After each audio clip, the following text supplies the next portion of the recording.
Now, I just want to begin actually just to ask you to bring your hands together and just to pay respects to Buddha, Dharma, and Sangha, and to invite all beings to be part of our session tonight and to gain merit from coming together as we do in this Sangha gathering and giving our attention to the precious teachings of our teacher, the Buddha.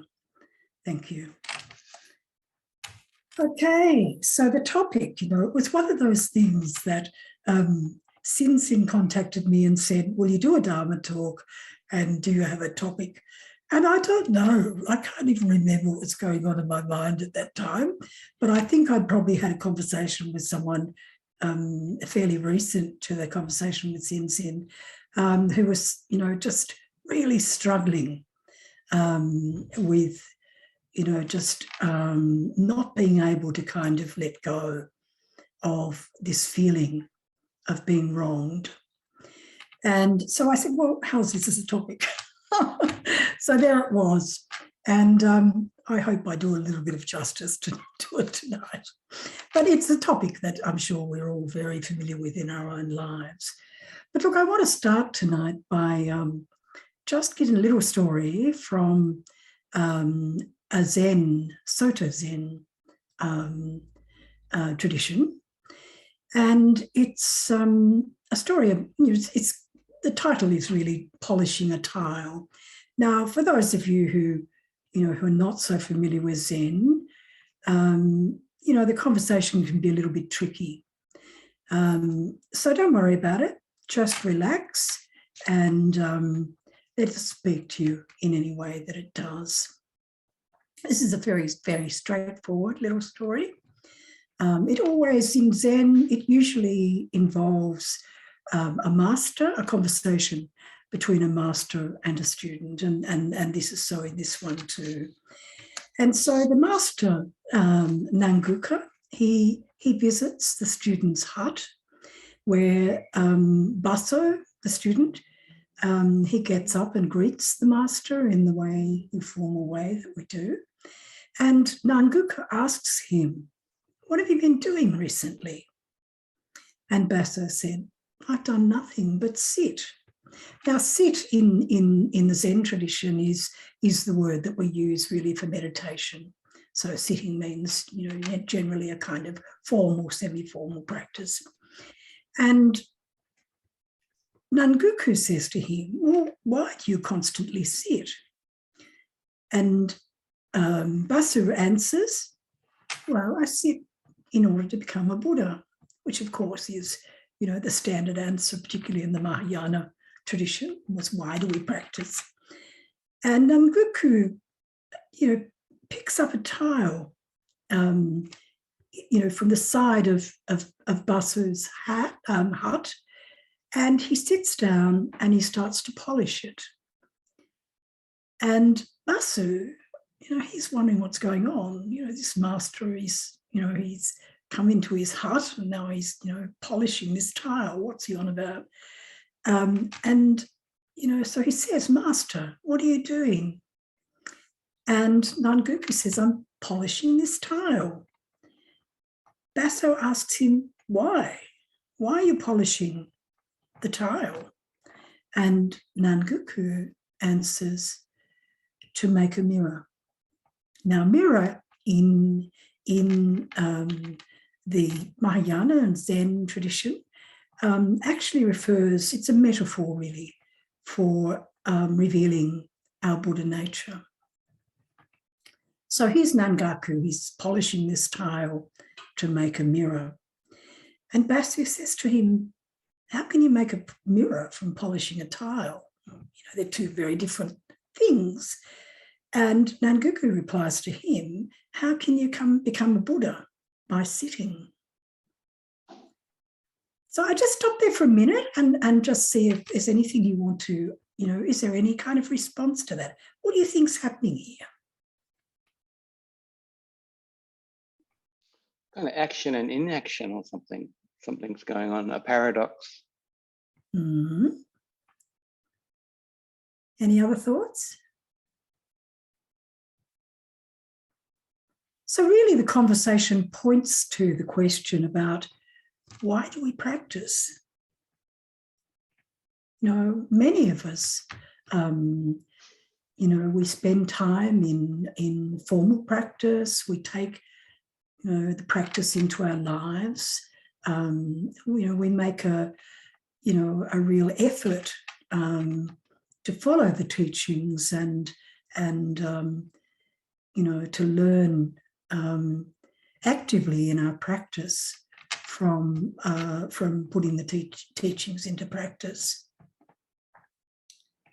But many of us, you know, we come into the meditation context or into our lives. We may come to a Dharma talk, we may read a book, you know, we may listen, we may go online, YouTube, and, you know, listen to a talk or, you know, a guided meditation.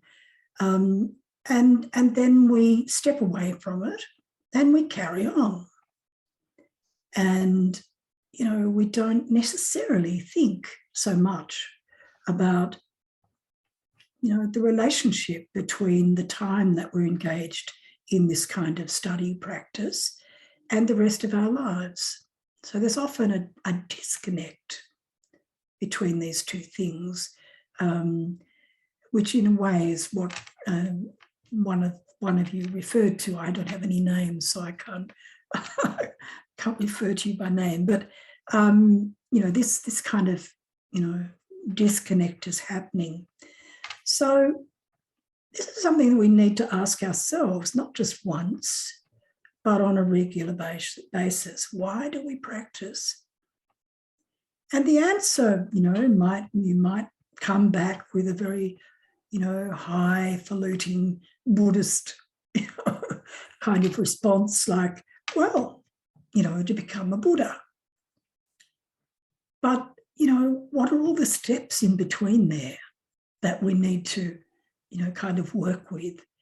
You know, how do we make that a focused practice in our, you know, in our formal practice, but in our life? You know, what are the, you know, in the language of of you know, business, what are the strategic outcomes we're looking for here?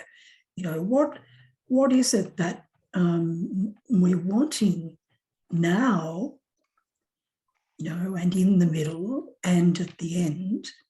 And because if we don't do the, you know, the initial work, you know, the basic work now, then we're not going to, you know, attain the big awakening. So any Buddhist practice needs to be really located within the fundamentals of the Buddha's teaching, and that is the Four Noble Truths and the Eightfold Noble Path.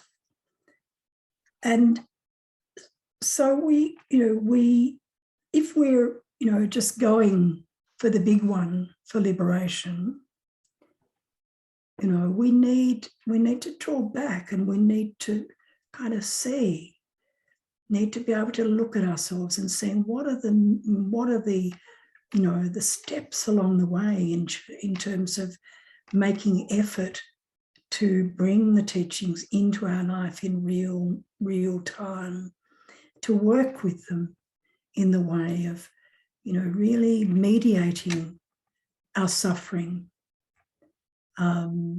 in ways that, you know, that we begin to see that there's change in our lives, in ourselves and in our relationships. And if we don't do this, then we're probably just polishing a tile, and we can do that for a long time, perhaps for a lifetime, and that might be very satisfying. But, you know, then we're reborn and we're reborn. And after a while, I'm sure it becomes a pretty boring exercise. So the Four Noble Truths, they tell us that dukkha is the main basis of suffering, that all beings in this conditioned realm experience suffering.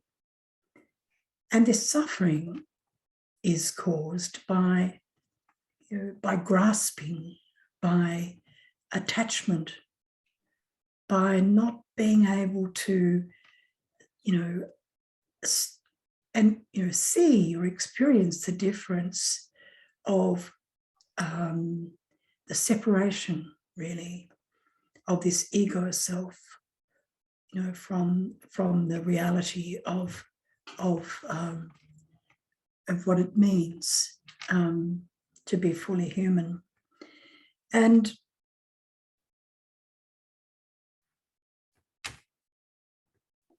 the Buddha talked about suffering in a particular way. Does anyone have any ideas about what he meant when he spoke of suffering?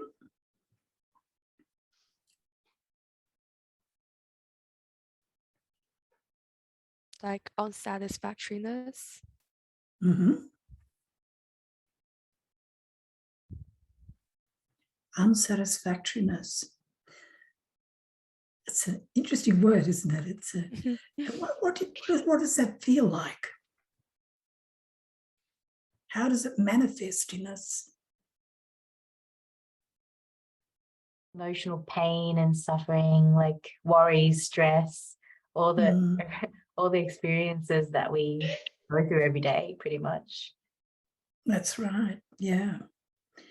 So we live in this world, this conditioned realm, and we have this birthright in a way of suffering, and it's human to have feelings of sadness and grief.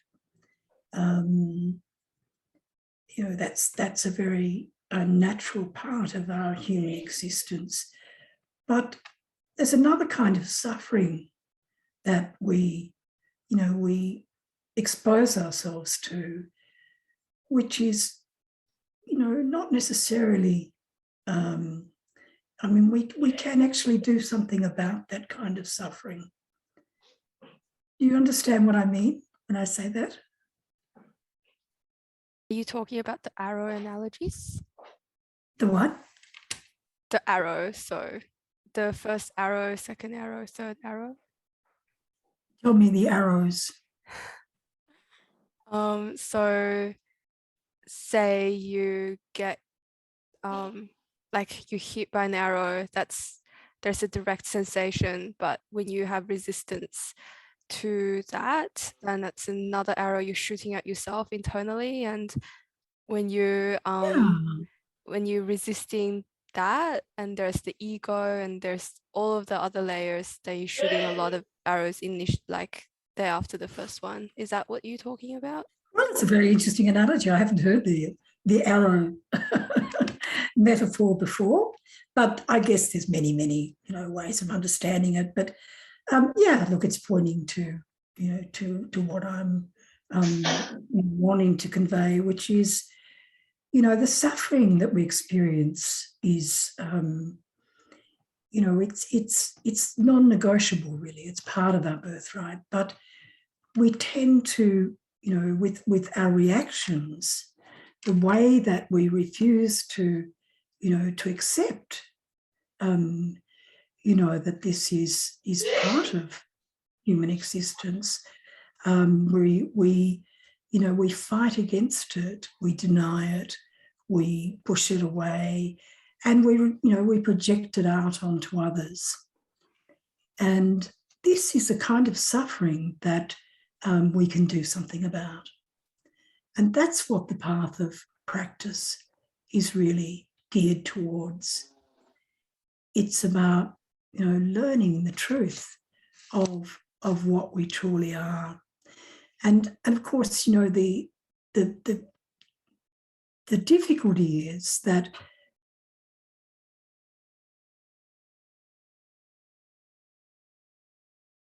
Sunim, just 1 second. I think you might be on mute. I'm trying to investigate why or what happened.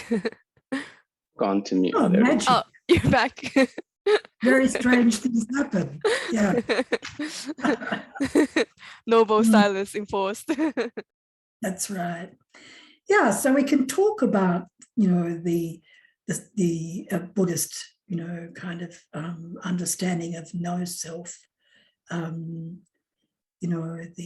truth of the emptiness of self.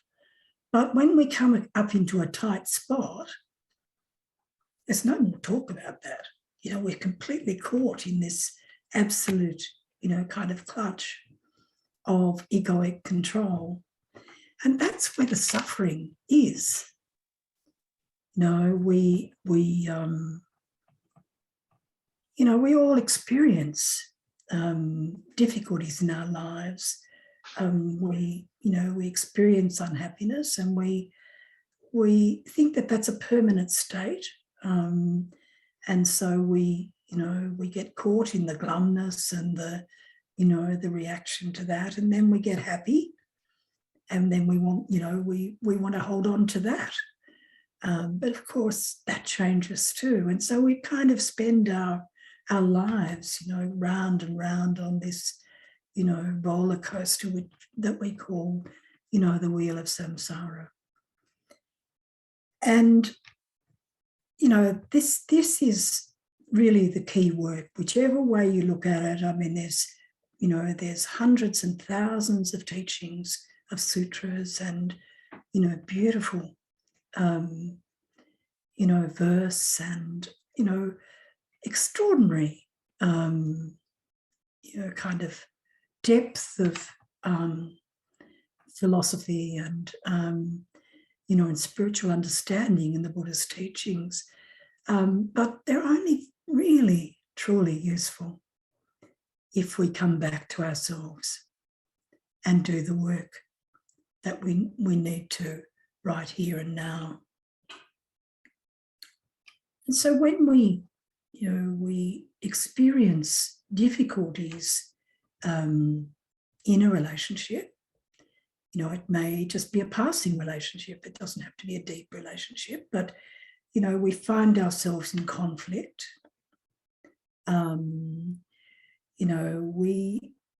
We may become very resentful, harden in ourselves, and we may secretly plan or think about revenge.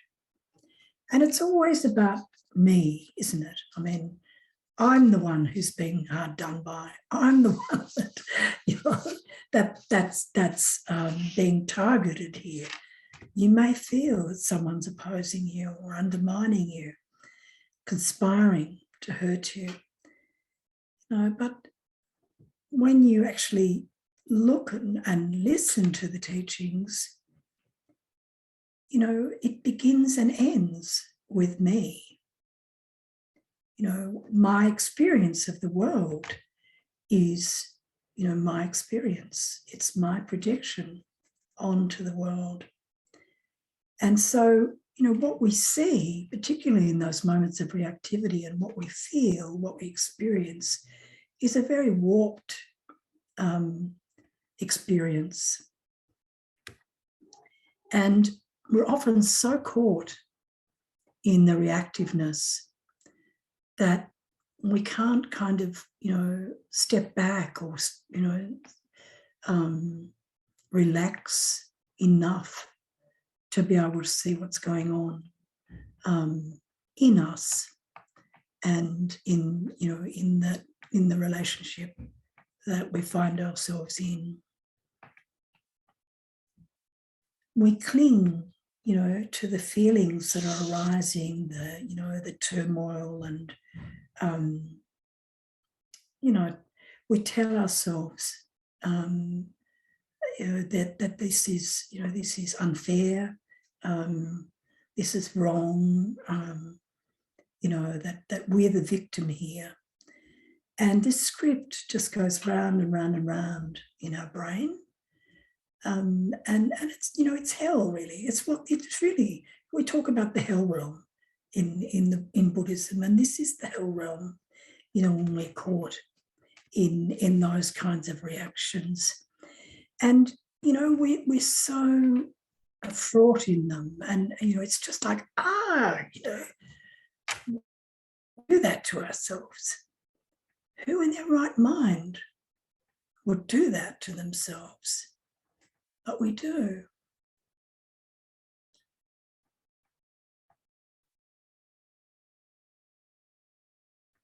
We jump to conclusions about what's happening, to us from out there.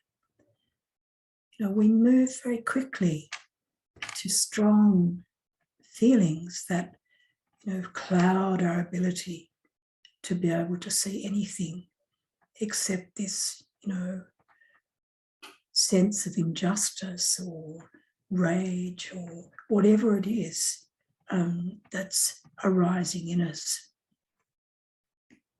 We want somebody to blame because we want something to take away this feeling in us. We don't that moment understand that the only one who can do that is ourselves. So we're always looking for escape routes. And in a way, we have no control over it in that time. We have to wait, and time will settle it down. But time doesn't actually change the way that we interface with it the next time round. So, we have to do something in our lives, in our practice, in our relationship, to what's arising in our minds, in our bodies, to be able to, begin to mediate that kind of response, to make some space in ourselves so that we can actually see more clearly what's happening and not get caught in it so inevitably. And the other thing that we would be wise to understand is that even, with an external, kind of trigger, such as, someone saying something very unkind or blaming you in some way, we need to understand the truth of karma. Karma is a really key, underpinning of the Buddha's teaching. And, in these times, it's something that people don't really want to, not all people, but there are people who don't really want to take that on board. I find now that, people are really questioning the whole idea of karma. But world, and we're unique, each of us, but we're also one body, as well as, each having a uniqueness in this beingness of this existence. And so not everything is about, just what's going on in this moment. It's also about, patterns that have come, that are, return, and this is, the rising of karma, the ripening of karma, that, that brings, conditions and experiences that seem to be completely,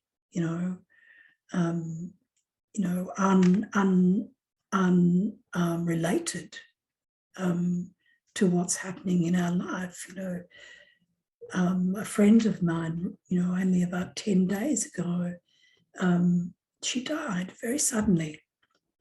And this was a woman who, she was functioning, like really high functioning.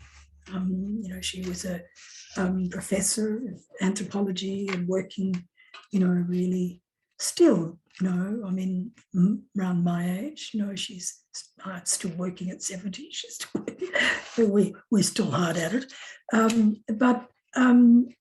And there was almost no warning, and she became very ill. And before she died, they never really were able to pinpoint. Apologies. Hello. Apologies. I don't know what's happening. Where's Simin gone? Oh, Sunim's back. Oh, she's Was back. it my end or your end? Oh, there you are. You're back. Great. Oh. It's the bugs in the technology. Ah, yes, that's right. It's a delusion. Karmic return. So the Greek Greek Odyssey writers, they spoke of family curses, and the family curse. They wrote amazing plays about them, and the drama was hugely dramatic about the passing on of curses from one generation to another. And we often, I don't know these days, but I mean, when I was younger, we used to talk about, the sins of the fathers, mothers being visited, on successive generations. And we don't have to look too far in the world to see evidence of this, where patterns just keep playing out and playing out. We have war in the Ukraine at the moment.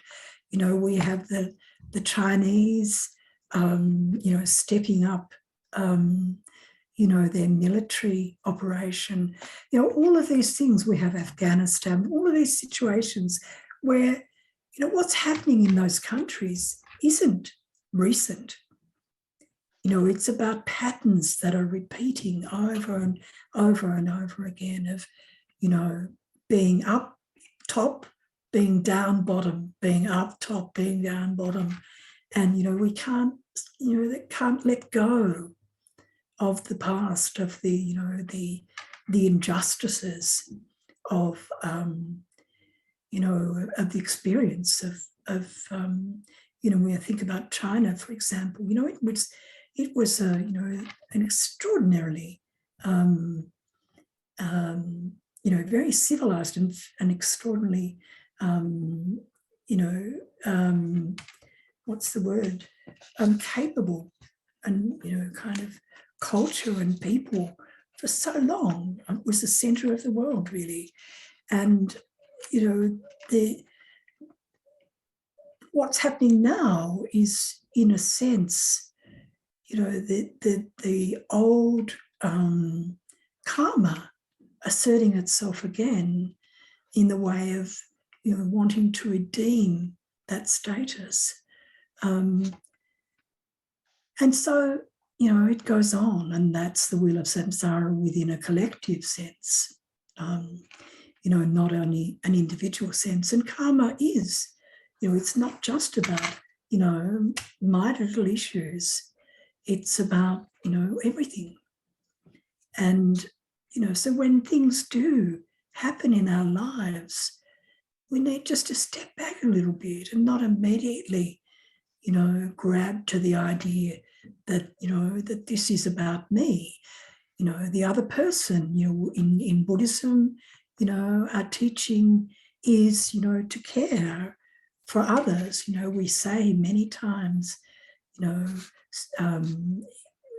we wish happiness for all beings, and yet we find ourselves caught in these kinds of feelings and shut down, and can't see the other person. The Tao Te Ching. How many people know of the Tao Te Ching? This is a very ancient and wonderful Chinese philosophy, actually. Who knows of the Tao Te Ching? Oh yeah, the Tao Te Ching. Tao. Yeah. Taoism. Yeah, Taoism. Sorry? Yeah. Well, Taoism. yeah, but Tao Te Ching is a collection a verse. Story.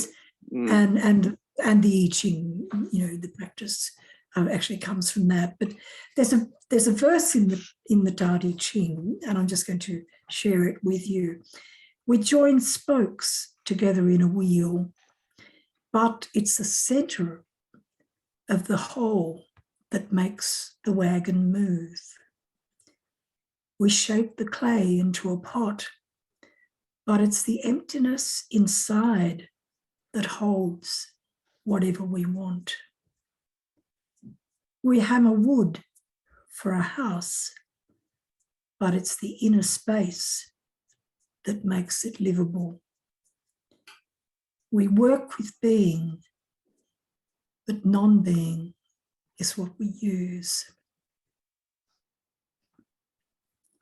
So we shape the clay into a pot, but it's actually the emptiness inside that holds whatever we want. So in other words, we need to work on the inner vessel and let the outer dramas pass on by.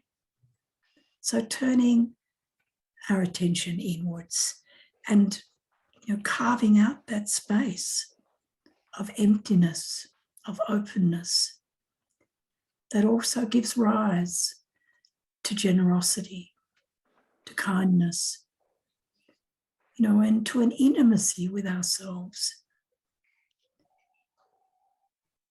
which is a very precious quality. And so in every tradition, there's a central aspiration in Dharma practice to discover stillness and silence in mind. And this is really the most essential practice that we can do. And it doesn't have to be challenging. At this stage of my life, after many, many, many years of doing, at times very complicated meditation styles of practice, just sitting for me, just the bare awareness is absolutely the core of my practice. Being still, just being, nothing to do, nothing to, to kind of stress about. Just letting, my energies come into tune with the universal energies. And that's such a deeply satisfying practice. And it doesn't take a lot of effort, to actually begin to experience the fruits of that. Now we go into the meditation halls as young people. I don't know so much whether you do that these days, but we used to go into the meditation halls with all these strong aspirations, and we'd sit up very tall, and we'd sit the longest, and all of these sorts of externals that we focused on, and achieving. The whole point of practice was to kind of knock it over this week so that we could go and lie on the beach for the rest of our lives, this kind of sense of, always, the goal. But I guess as I've gone on in my life, I begin to, to see and to appreciate more that, it's in the living of every moment that is really, the preciousness of our existence. And being present, not only to ourselves in each moment, but be present to the people we're with in a state of openness and, and kindness, and to everything around us. The Surangama Sutra, how many of you know the Mahayana Sutras? Any of the Mahayana Sutras? Do you know of the Surangama Sutra? No? How about the Heart Sutra? No? Okay. So the Surangama Sutra, I won't go into it, but it says when both awareness and the objects of awareness become empty, then emptiness and awareness merge, and they reach a state of absolute perfection. So this is the idea of, of really crafting, that inner emptiness. And when we do that, our whole being attains, a really heightened state of awareness. And, we become much more attuned, to the world around us, to the universal flow, the balance. Every single being, every single aspect of every phenomena is striving constantly to come into balance with the whole. You and I, and every creature. There's this kind of, it's not a conscious thing, it's not a willed thing. It's it's the oneness of the whole of the universe. Always looking to attain a degree of balance. Now that balance is not static. It's not like you come to a place of balance and that's where you stay. Everything is always in motion. So there's this constant kind of, moving and, looking for a state of balance and then moving into a different, into another state of balance. And so when we are caught in our own little, kind of dramas and egos, we're actually out of sync, with this balance. And this is part of the reason that we suffer.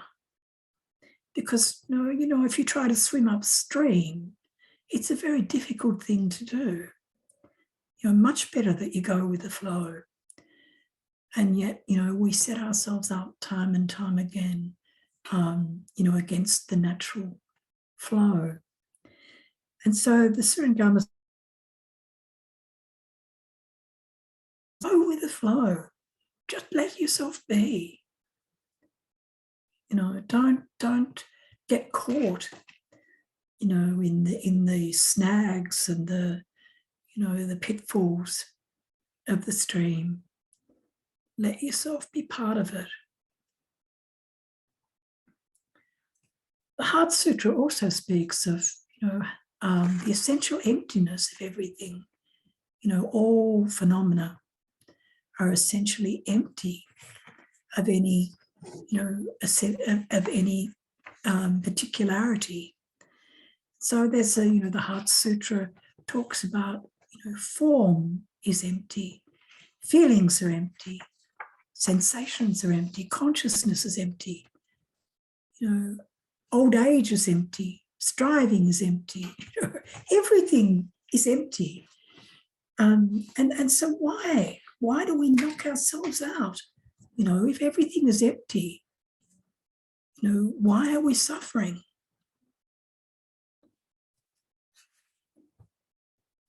We hold on. Such a cliffhanger every time. Right? Gotta go with the flow. Oh, hi, you're back. My ego definitely got caught up a little bit then. But Sunim, you're back? I think so. Yes, you're back. Does this often happen?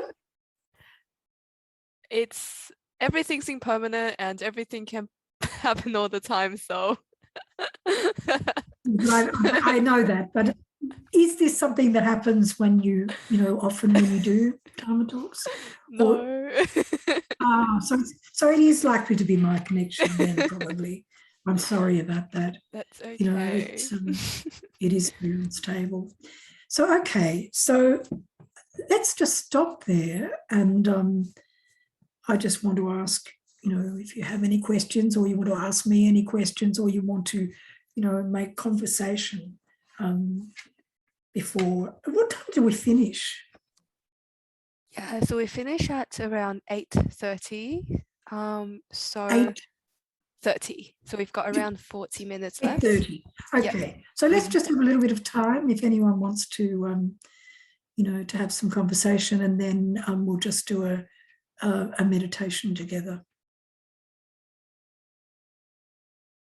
Sunim, I had a question, and everyone else, if you have questions, please feel free to pop in the chat or unmute yourself. Such a good opportunity to ask Sunim when she's right here. I had a question regarding, it's really beautiful, everything you've said, and I think I felt my body relax as you were speaking, and it was like really, really joyful, peaceful experience. Are you still here?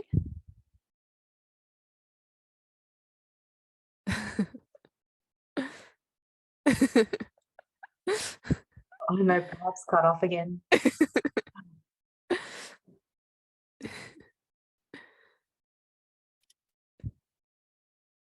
think we're having a bit of connection issues with a few people today. Tina was also having a bit of connection issues. Yeah.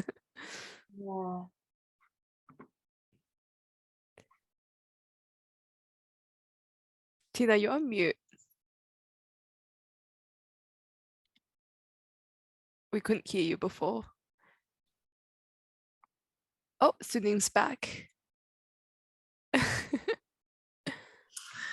So did you get an answer to your question? Oh, good. So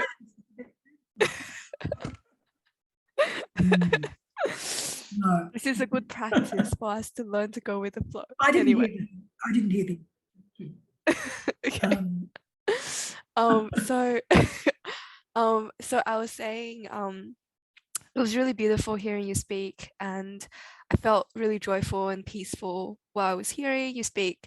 But in our everyday lives, when trigger arise, how can we what's the practice for us to remind ourselves of the big picture, of the flow, of, emptiness, and what do you do when triggers arise in day-to-day life, to remember it, whether it's in your body or whether it's in your mind? Well, remember it, yeah.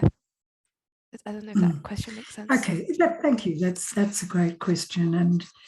And before the screen goes down again, there are two things with that, of course. When we're caught in very strong reaction, it's very difficult to be able to, to kind of make that space in ourselves and to pull ourselves up in that way. The teaching of Paticcasamuppada, the chains of dependent origination.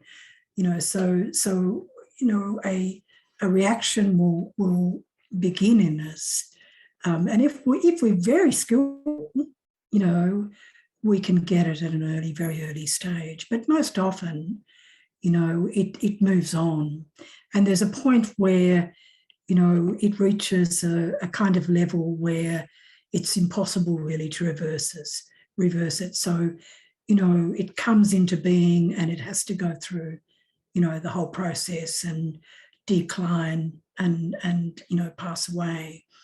But there are, the more that we actually, do really practice in that way of, just making that spaciousness in ourselves, really working with body is a really beneficial way to do that.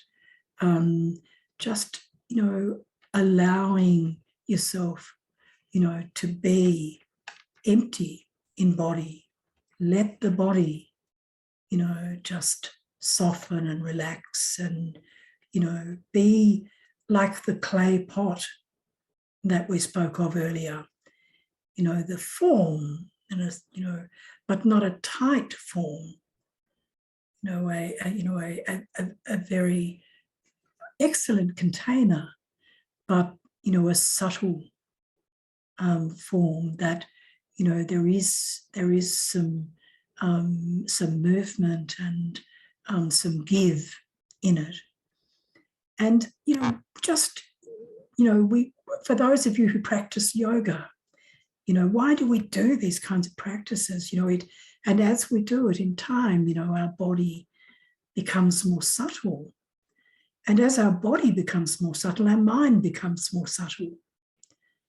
And, we give rise, to what we call in the Buddhist language, we give rise to things like, kindness and generosity and, compassion and forgiveness.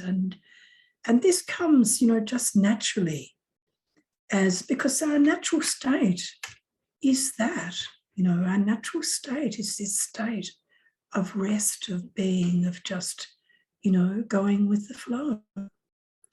And so the more we work on that just on a regular basis in ourselves, the more that we'll be able to, to draw on that when we find ourselves in circumstances of stress or anxiety or feel attacked or whatever.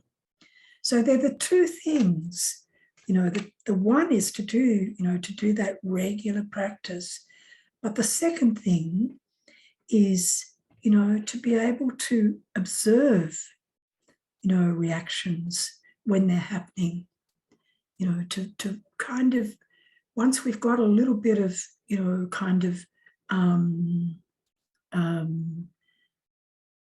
subtlety in ourselves, we can slow it down.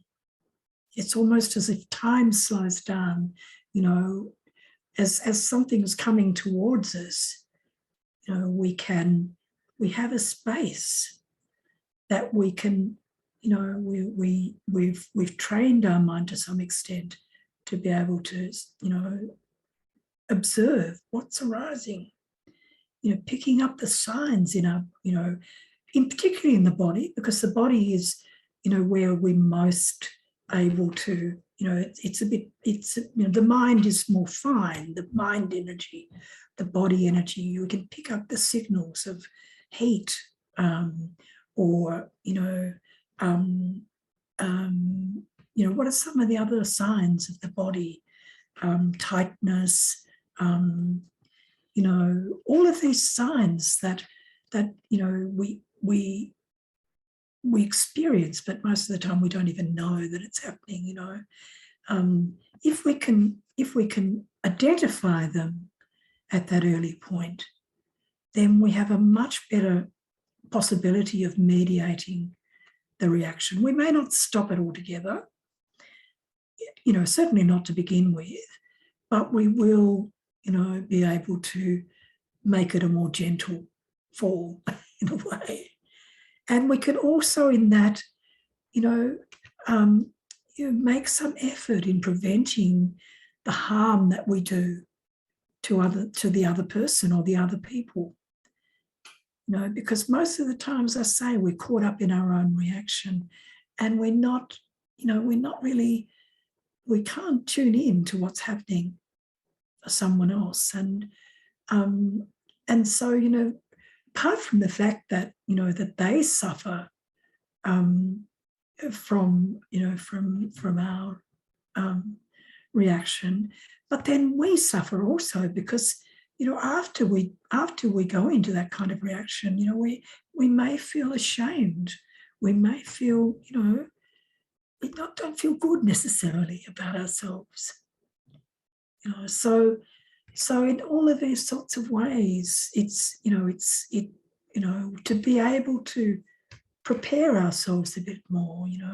We put a lot of energy into many things in our lives, but we, most often I think we don't really value the importance of working on the main kind of event in our lives, which is ourselves. We really need to do this. Otherwise nothing changes. Look, my life, I've lived for 70 years. I've gone through to the hell. I've gone to the hell realms in my life, at times, in my earlier years, and I was very strong-willed and very, and there was a lot of suffering. And I look back now and I think, wow, I wish that I could have made it easier on myself, But I learned, over the years. When I say I learned, it wasn't a learning, an external thing. It was, being able to, experience in myself more and more the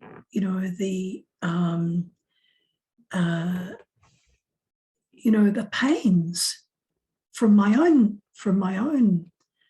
treatment of myself.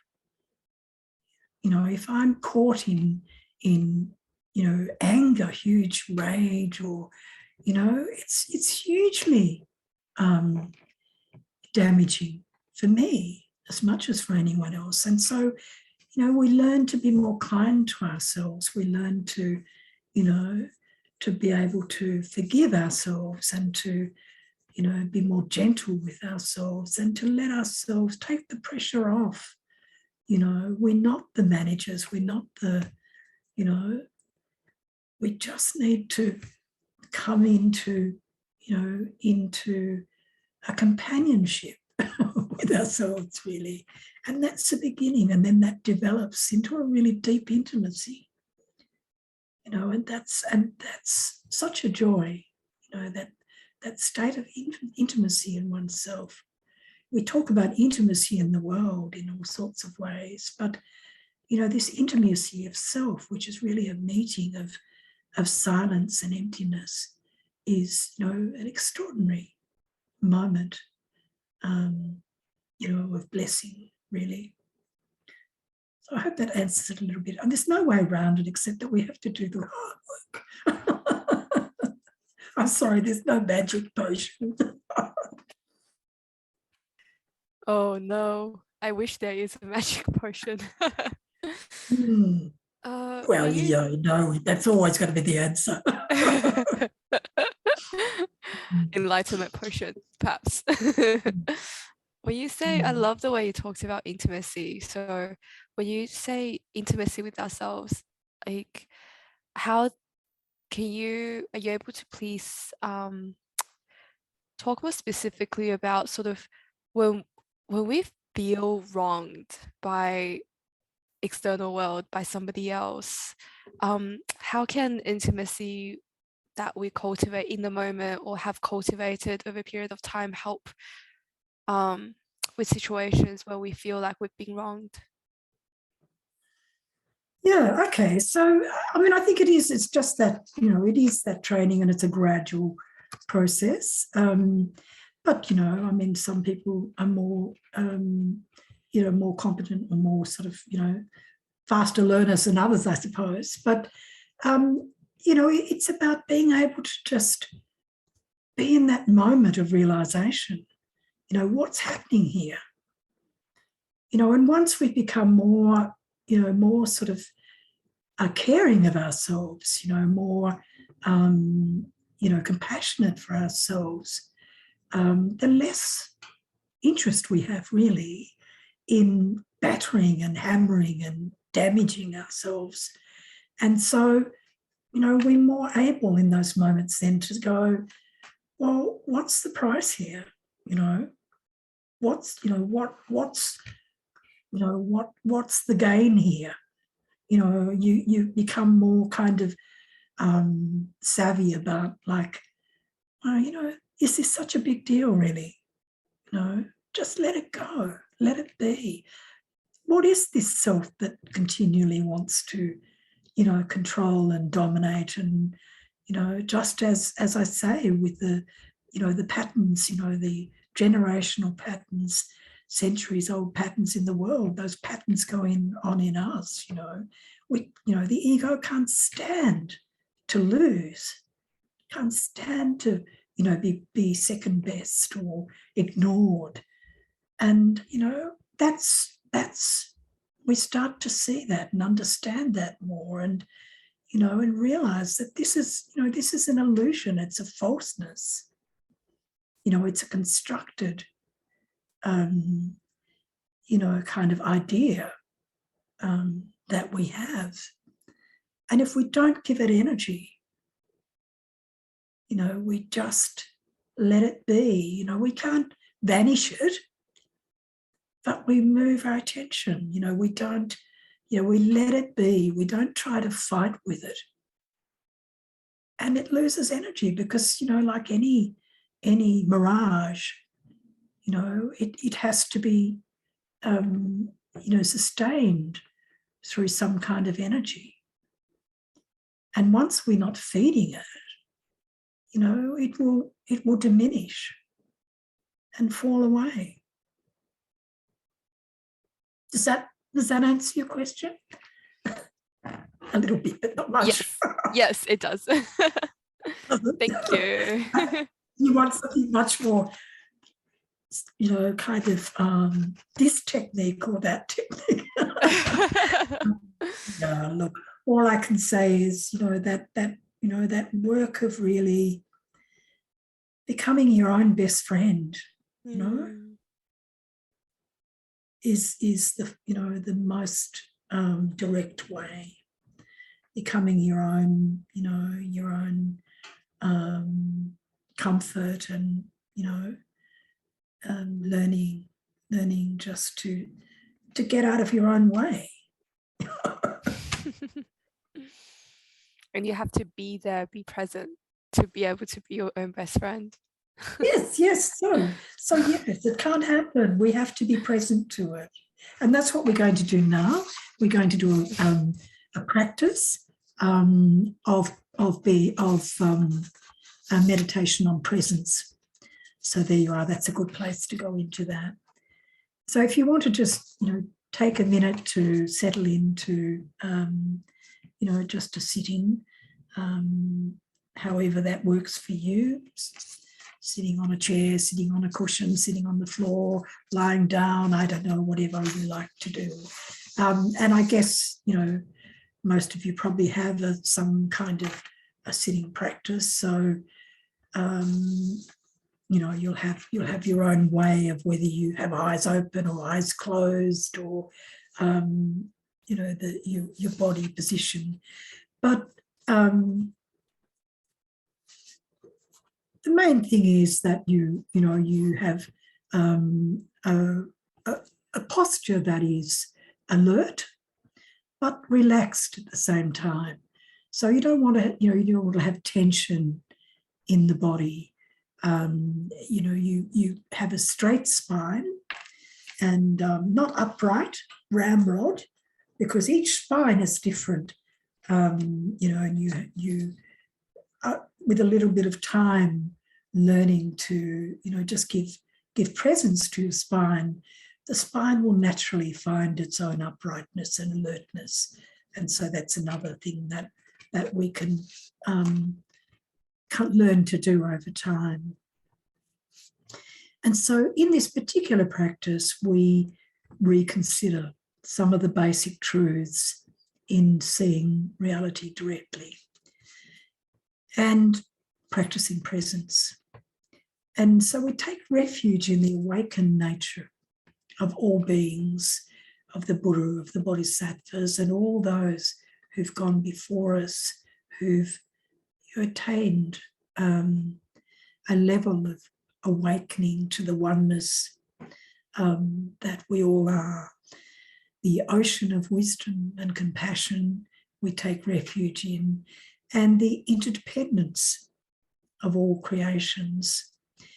We also dedicate ourselves to helping free others from suffering. And this is another, path, practice path that is so, so powerful in releasing us from our own suffering, is to help free others in whatever way that is possible for you. And so we relax with openness and acceptance in this ocean of wisdom and compassion. let the body settle. And gently, gently bringing attention to your breath.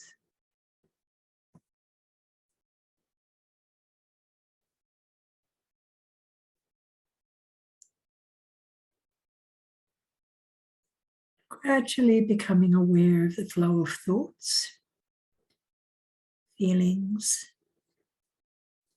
sensations that are arising in the body and mind field without getting involved in them, just letting them be. And this is so important, being present without meddling. Just letting it be. And as we do this, the mind begins to come down.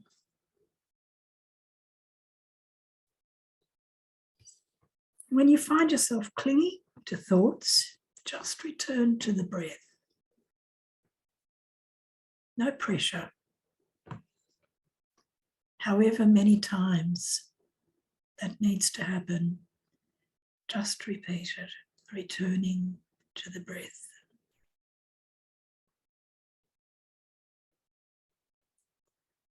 Just relaxing and continuing this for a little while. Allowing the relaxation, the softening, the opening to happen in the body-mind field.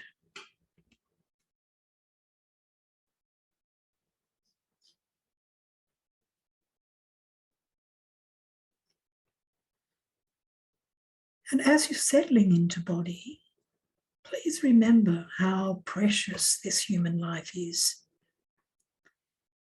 During this life, you've encountered so much that has been helpful, including wonderful people, wonderful teachers in your life.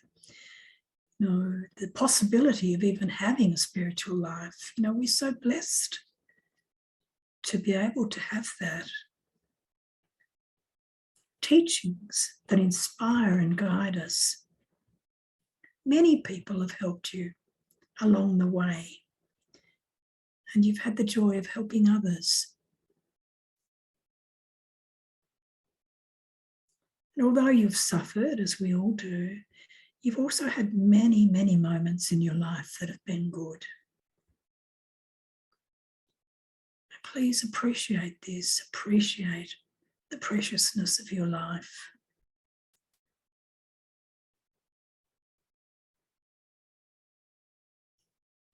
And as you appreciate it, realize how you also are able to help others in this same way that you've been helped.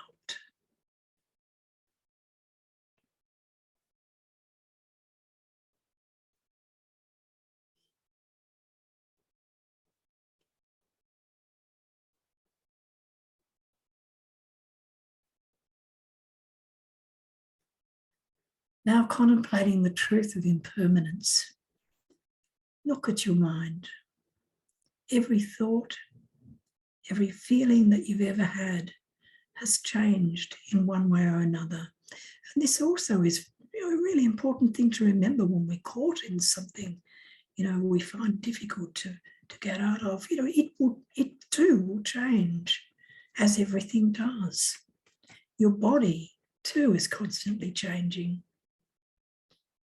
One day it will die. Buddha, Christ, Muhammad, all the great teachers of the past have died.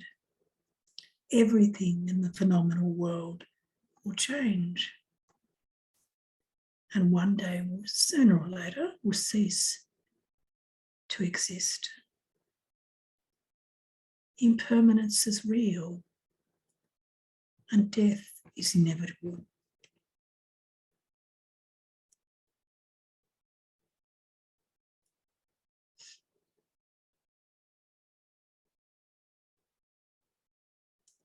Now contemplate the truth of cause and effect. You yourself are a result of an endless chain of causes and effects involving your parents and an endless chain of ancestors stretching back through time. And before our human ancestors, there were animal and plant ancestors. And before the ancestors of ape and blue algae, there were the elements. This chain of cause and effect is endless. Your relations are endless. Everything happening in this moment has come from a previous cause. And it's how we relate to it, how we experience it, will determine the effect that moves into the future.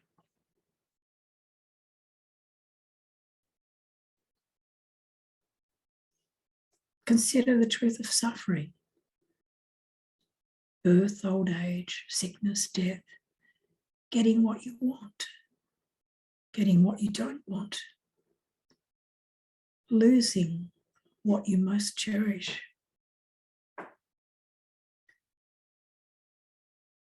So often you felt that this or that will make you happy. This thing will finally bring you peace. You might have worked very hard for these things. A good relationship, a nice house, a satisfying job. Yet sooner or later, we lose it all.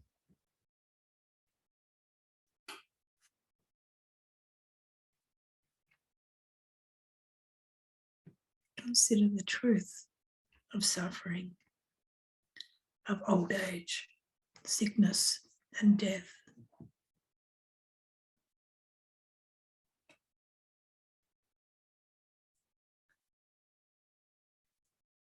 Your past actions are like a shadow that follow you everywhere. Your future, as we've talked about, is being laid down at this very moment. So consider that kindness and compassion give rise to good effects, and aggression and greed give rise to suffering. Do what you can to decrease suffering for yourself and others. Realize that you can purify your life by doing good for others, and also by atoning for the suffering that you've caused yourself and others over many, many lifetimes. You can transform this suffering into wisdom, and that's the truth of the Buddha's teachings. Realize the truth of consequentiality.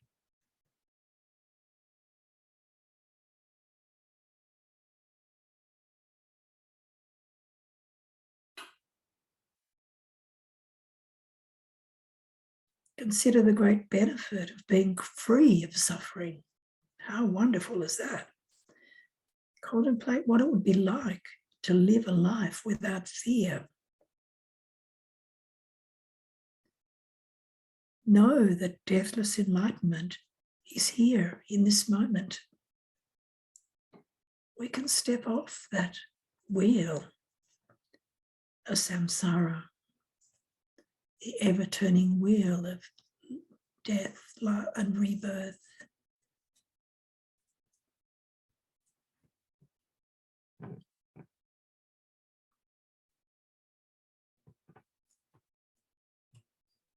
Can you let go of the reference points of solidity, of identity and separateness?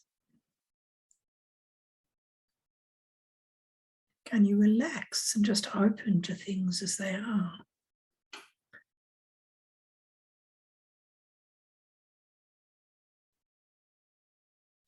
Can you plunge into life at this very moment and accept and learn from it all, the good, the bad, and the ugly? It's all just the matter of the passing movie of life, really.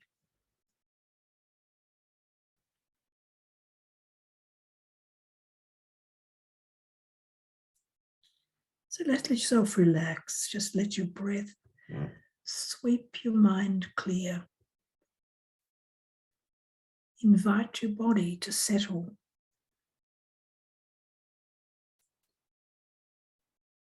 And in the clear space, allow yourself to explore the experience of just seeing,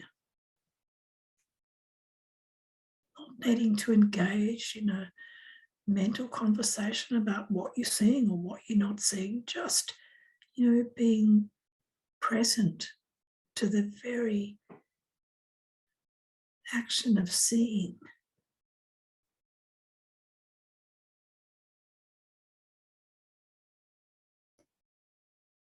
Ask yourself, who is it that is seeing?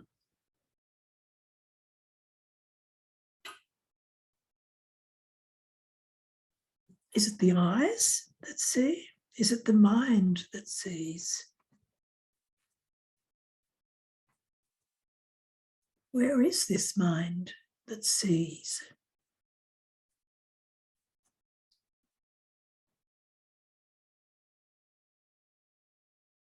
Is it awareness that sees?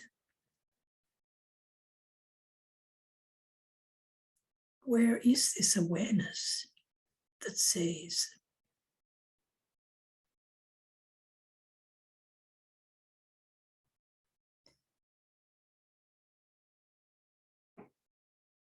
The one who sees cannot be found, no matter where we look. The eye is simply how we see. It's not who sees. The mind cannot be found anywhere.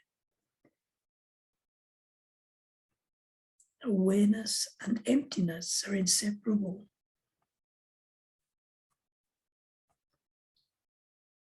So just relax as you experience this focused awareness, this sense of inquiry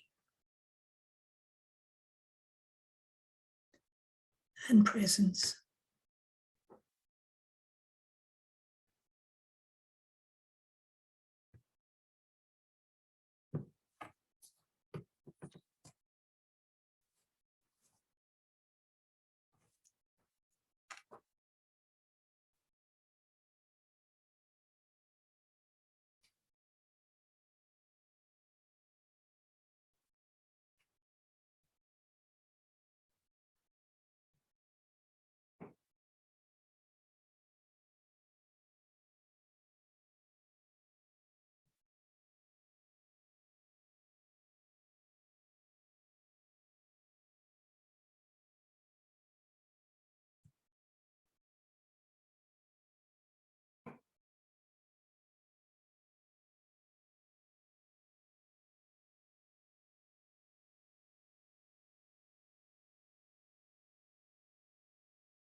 So I hope you enjoyed that meditation. That's, I really, a very good meditation in respect of what we've been talking about tonight. A good way of, I don't want to use the word training really, but a way of, of cultivating our body, mind disposition, so that we are more pliable, we are more open, more able to respond in a non-reactive way. I just realised that there is a question in the chat box from Cindy. I just want to ask, Cindy, are you the Cindy I know?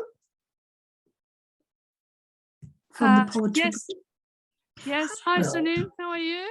Hi, I'm very good. Tay actually sent me some, the recording of that you and he did recently with the engaged Buddhist group on poetry. Did he? Okay. Yes, I was very happy to see that poetry is still alive and well.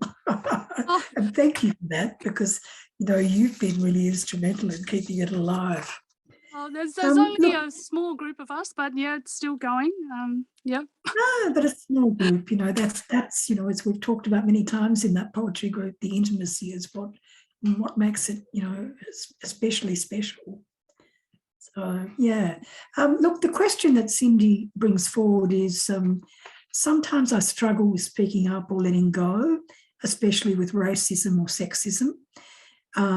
Where not speaking up may mean that racism, sexism is perpetuated and can harm others.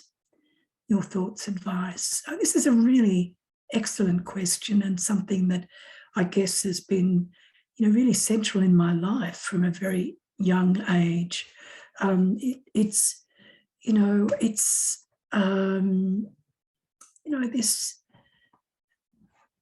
what is our responsibility in these instances? So from a very young age, I can remember the very first time I was about 9 years old, and I was in the town with my father, and there were these boys, and two of these bigger boys were attacking a younger boy, and I just screamed and said stop, and this just came out of me, like I just I didn't stop to think about what that, whether to do that or not. It just happened. And so, that's been a lot about my life. I mean, I guess I was always the one that, that would kind of stand, and speak out against injustice. And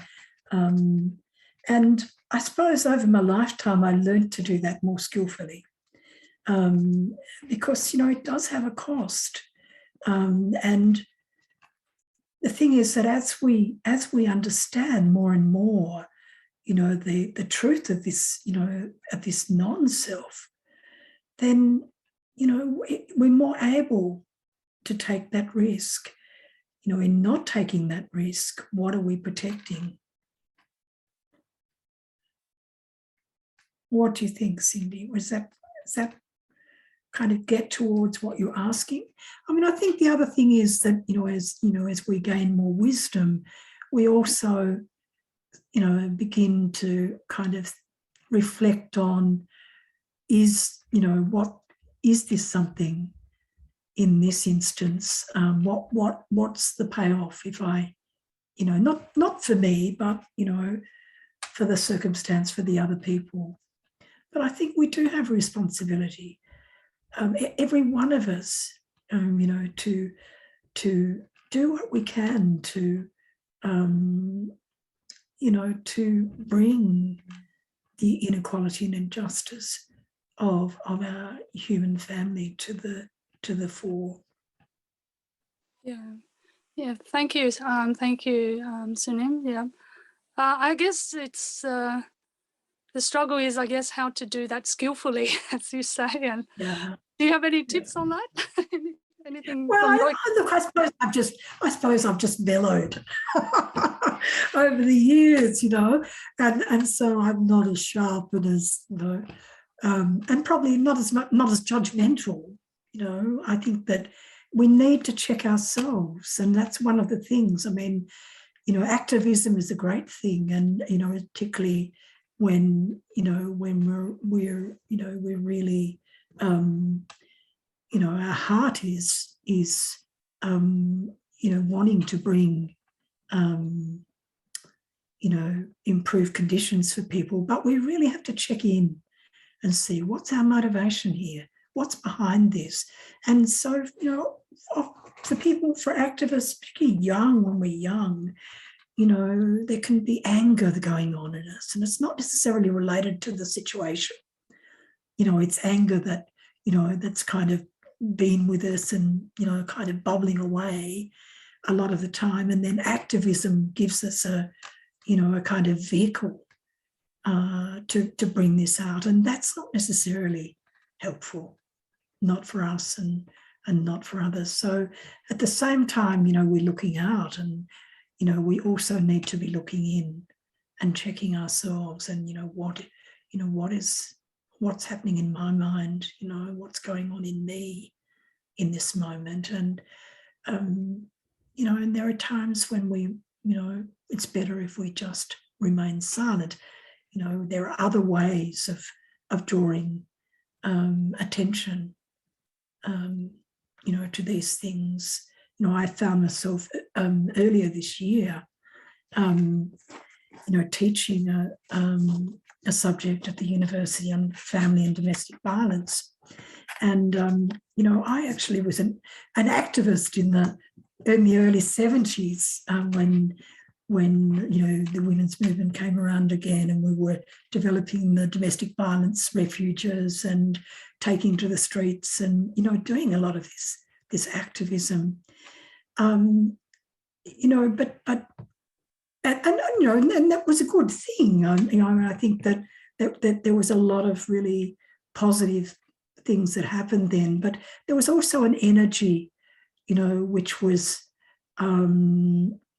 hostile, that other people, found very difficult in us, that in a way you may make more enemies than friends, and so coming back into this subject, to teach this subject this year, I think it's really funny for me to find myself in that situation, but there I was. That was, they asked me to do that, and but to see how I'd changed, how much there's just a different kind of not forgiveness for the act, but forgiveness for the for the perpetrator. Is seeing that the truth that we're all suffering and we're all impacted by our conditioning, and so there are ways that we can help people to to kind of see how they're also victims in this without necessarily raising the roof, in respect to their behaviour. I don't know what you think about that. But yeah, and I think it is that, that self-reflection also. And that being empty, is in the practice of spiritual care, of palliative, of all these, practices with people who are suffering.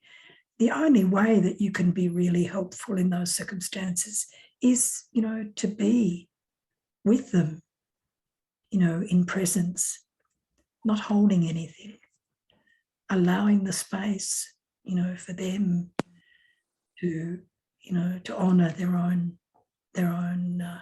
suffering. Thank you very much for that.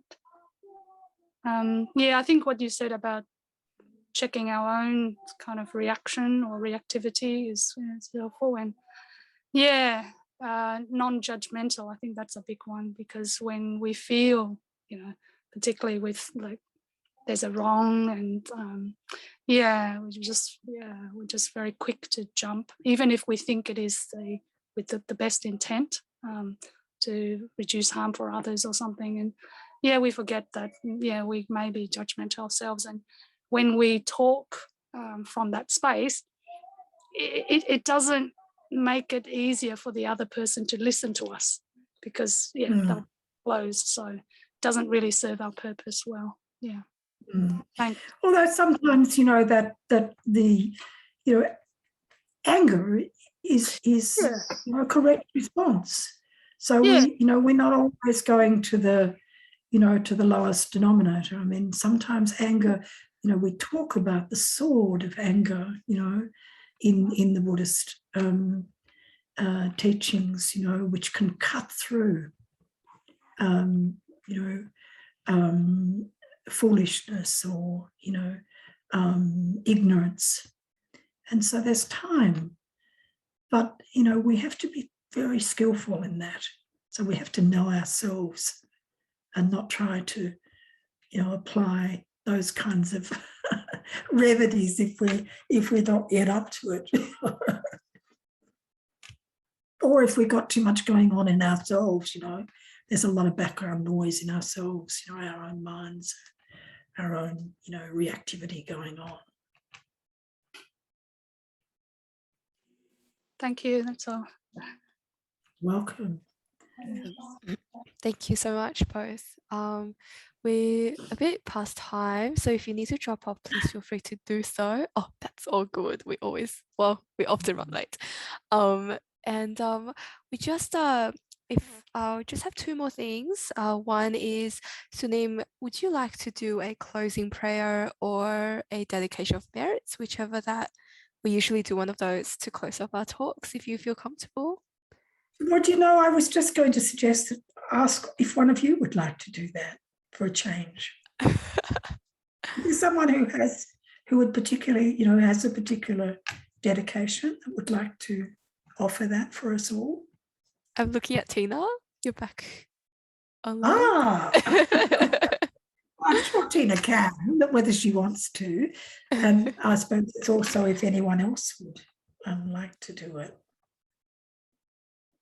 No? How do you feel about it, Tina? My audio is not doing so well today, so can you hear me? Is everyone okay to hear me? I can hear you very well. Yeah. Oh, fantastic. Yeah. Okay, great. I don't mind doing it, but I do want to hear you do it, Sunim, if you want to, as our speaker. No, I'm just offering.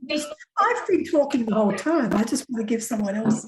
I want to be able to enjoy the offering of someone else. So if you would like to do it, Tina, I'd be very grateful. Sure. Okay, happy to. Thank you so much for the opportunity. And I want to thank you, Sunim, also for your talk and your wise wisdom, and also sharing and answering questions. So thank you, and thank you everyone for attending. So this is a prayer to offer a dedication of merits.